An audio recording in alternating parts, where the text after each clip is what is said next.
not gonna be able to get through this class whatsoever because I had such a fear of public speaking.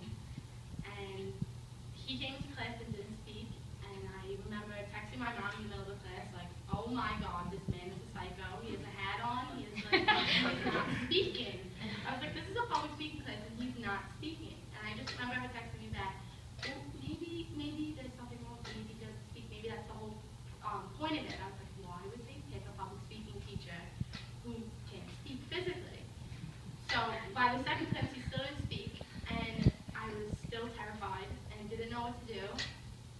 And I had so much anxiety, I think, from the moment they assigned this class to me, because I'm a transfer, and they gave it to me, and I said, you're really going to give me that? That's my first class. And they're like, yeah, it's not that bad. And I was certainly surprised when I first came in here. It was hard for me to even speak and raise my hand. It would be awkward silence, and I'd be like, oh my god, someone has to answer.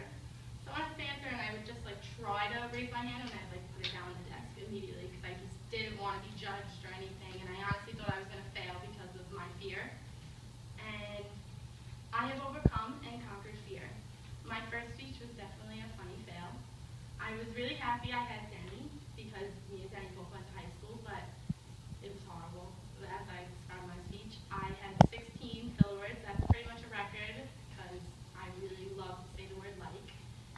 And I was really nervous, and I think from the moment Lynn assigned the speech, my stomach was in knots. I felt so sick, and I didn't want to come. I remember pulling up and watching my hands, and they were shaking in my car, and I was like, maybe I should go home. I don't feel good, maybe I should go home, and I ended up coming, and I think I did okay for my first speech, but not the best I should have.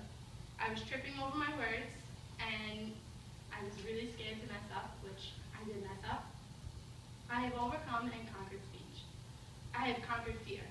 My second speech was a little bit better, but still awkward because I chose to cheer in front of my whole class, and that's just weird. But I liked it, but I had a lot to write about because it was something that I loved.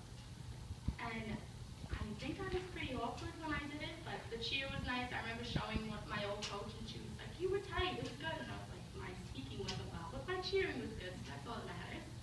By my third speech, I used the topic, my father passed away.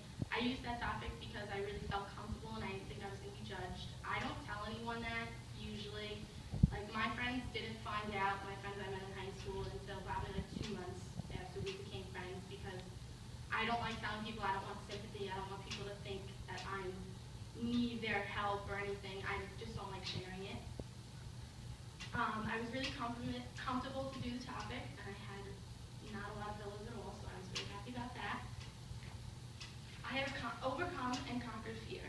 The beginning of the year, I had so much fear that I really thought I would like tear up in class, and I almost did a couple times, but no one knew that.